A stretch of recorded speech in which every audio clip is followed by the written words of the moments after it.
Hi friends, ఈరోజు నుంచి ఒక కొత్త ధారావాహిక చదువుకుందాం.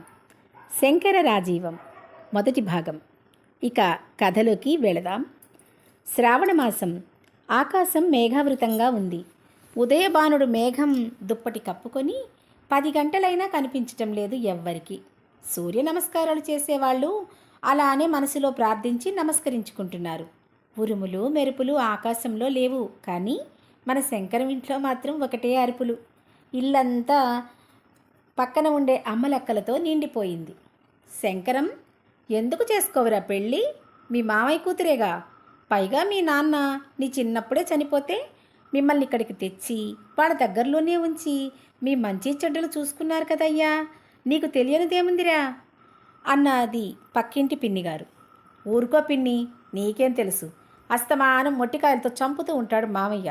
ఇక ఆయన కూతుర్ని నేను చేసుకుంటే జీవితాంతం అబ్బో నే పడలేను అన్నాడు శంకరం.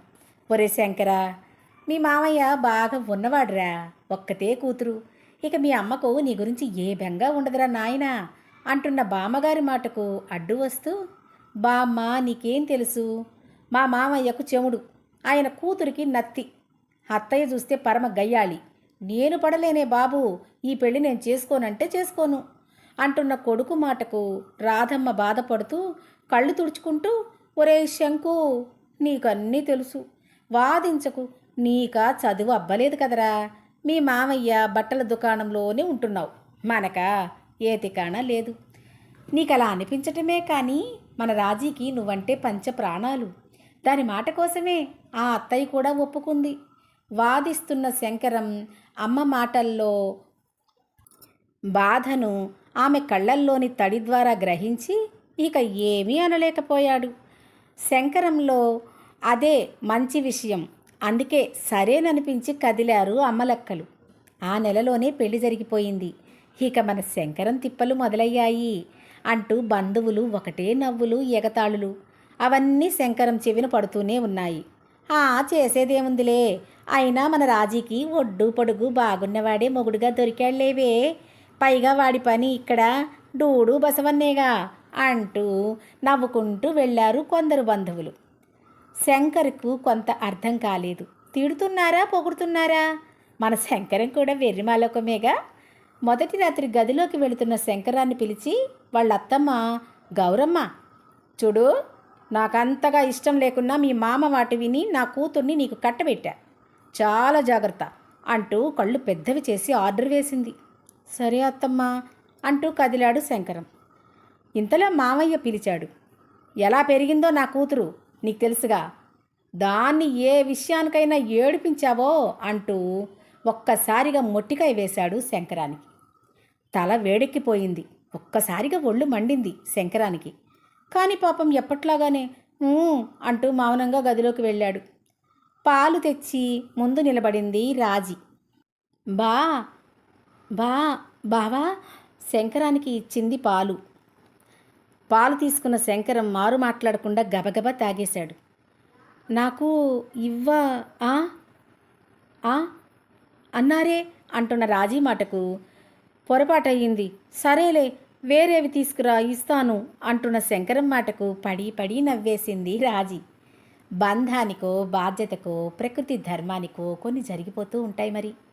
అలాగే మన శంకరం సంసార జీవితం జరిగిపోతూ ఉంది. ఇటు కొత్తగా సంసారం, అటు బట్టల కొట్టు, అన్ని పనులతో శంకరం బిజీగానే ఉన్నాడు. కొట్టు విషయాలు చెప్పాలంటే మావయ్యకేమో వినపడదు. గట్టిగా అరిచి చెప్పాలంటే అత్తయ్య అంటే భయం.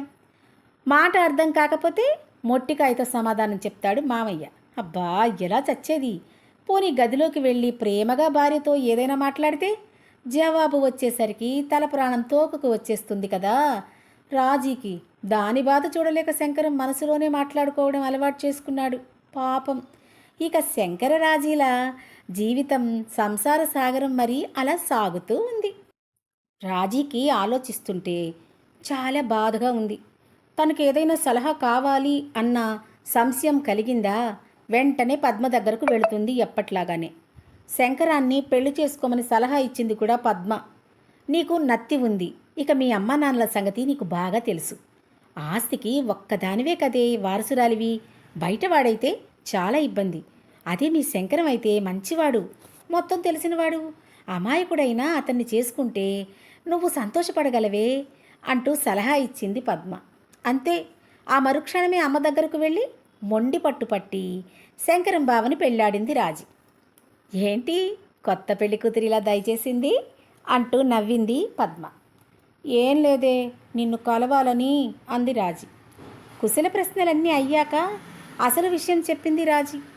ఛీ, నాకు చాలా సిగ్గుగా ఉంది అన్న రాజీని ఎందుకే అంది పద్మ. ఆయన నాతో నాతో మాట్లాడాలి అనుకుంటే నా నత్తి వల్ల నాలోని ఫీలింగ్స్ సరిగ్గా చెప్పలేకపోతున్నా అంటూ ఆగి ఆగి అవస్థలు పడుతూ చెప్పింది పాపం రాజీ. గ్రహించిన పద్మ, ఏమే దీనికి ఆ బాధ ఎందుకు, చదువుకున్నావుగా, నీ మనసులో మాట మొత్తం చీటీ మీద రాసివ్వు అంతే. ఆతృత ఆనందం కలిగితే నాకు నత్తి మరీ ఎక్కువవుతుంది బావా, నీకు తెలుసుగా అని రాయి. మీ బావ మంచివాడే కదా, అర్థం చేసుకుంటాడు, చదువుకున్నాడు కదా అన్నది పద్మ. ఓ 10th వరకు చదివాడు అంది రాజీ ఆనందంగా నత్తిగా మాట్లాడుతూ. మరింకేం అంటూ నవ్వేసింది పద్మ. రాజీ తన మనసులోని మాటలు అన్నీ రాసి ఉంచింది పేపర్లో. బావ కోసం ఎదురు చూస్తూ ఉంది. నాన్న బావనేదో అరుస్తున్నట్టున్నాడే అనుకుని వింటూ ఉంది. ఎందుకురా చీరని తక్కువ ధరకిచ్చేశావు, నీ ఇష్టం వచ్చినట్టు చేయడమేనా, నీ పెత్తనమేనా అని కేకలు వేస్తున్నారు. పాపం వాళ్ళు లేని వాళ్ళట మామయ్య, పైగా నాలాగే తండ్రి లేని అమ్మాయి పెళ్ళి, అందుకని ఆ గురించి ఇంకెప్పుడు అలా చేయకు అంటూ అరుస్తున్న తండ్రిని చూసి ఏంటి అన్నట్లు చూసింది రాజీ. అబ్బే ఏం లేదమ్మా, వ్యాపారంలో మెళకువలు చెప్తున్నా, వినబడకపోయినా మళ్ళీ అడగాలనుకున్నా కూతుర్ని ఇబ్బంది పెట్టడం ఇష్టం లేక ఆపేశాడు ఆ సంగతి. కూతుర్ని చూసి శంకరాన్ని మొట్టడం ఆపాడు. అమ్మయ్య అని మెల్లగా జారుకున్నాడు శంకరం. ఒకరోజు బట్టలు కొట్టుకు వెళ్ళింది రాజీ. నాన్న కూడా ఇంటి దగ్గరే ఉన్నాడు. తన భర్త వ్యాపారం ఎలా చేస్తున్నాడో చూడాలి అని ముచ్చటగా అనుకుంటూ వెళ్ళింది. ఈలోపు బట్టల దుకాణంలో ఒకడు గట్టిగా మాట్లాడుతున్నాడు. అబ్బా ఎందుకు అలా అరుస్తున్నావు, నిదానంగా మాట్లాడవయ్యా బాబు అంటున్న శంకరాన్ని చూసి అతడు మాకేం తెలుసు, మీ మామకేమో చెవుడు, అలవాట్లో పొరపాటుగా వచ్చాయిలే అంటూ ఒక నవ్వు నవ్వేశాడు. వచ్చే కోపాన్ని అదుపులో ఉంచుకొని అతనికి పంచా కండువా ఇచ్చాడు శంకరం. రాజీ కోపం ఆగలేదు. గబగబా అక్కడకు చేరి నువ్వు ఎవరు మా బావని ఎగతాళి చేయడానికి అన్న మాటని అష్టకష్టాలు పడుతూ అన్నది. ఆ మాటలు విన్న కొనుగోలుదారు, బాబు నీ భార్యేనా, నత్తిలా ఉందే, మామకు చెముడు, భార్యకు నత్తి, మీ అత్త కళ్ళు కనిపిస్తాయా అంటూ ఒకటే నవ్వుతూ ఉన్నాడు. అంతే, అందరూ గొల్లుమని నవ్వారు అక్కడ ఉన్నవాళ్ళు. శంకరానికి భలే కోపం వచ్చింది. చేసేది లేక కోపంగా చూశాడు రాజీని. తలదించుకుంది రాజీ, తప్పయింది అన్నట్లుగా. శంకర రాజీవం కామెడీ కథ 1వ భాగం పూర్తయింది ఫ్రెండ్స్. మరొక భాగంతో మళ్ళీ కలుసుకుందాం. ఉంటాను మరి, బాయ్. కథపై మీ అభిప్రాయాలను మాత్రం సమీక్షలుగా పంచుకోండి. మీకు నచ్చితే సబ్స్క్రైబ్ చేసుకొని లైక్ చేస్తూ షేర్ చేస్తూ నన్ను ప్రోత్సహిస్తారు కదూ.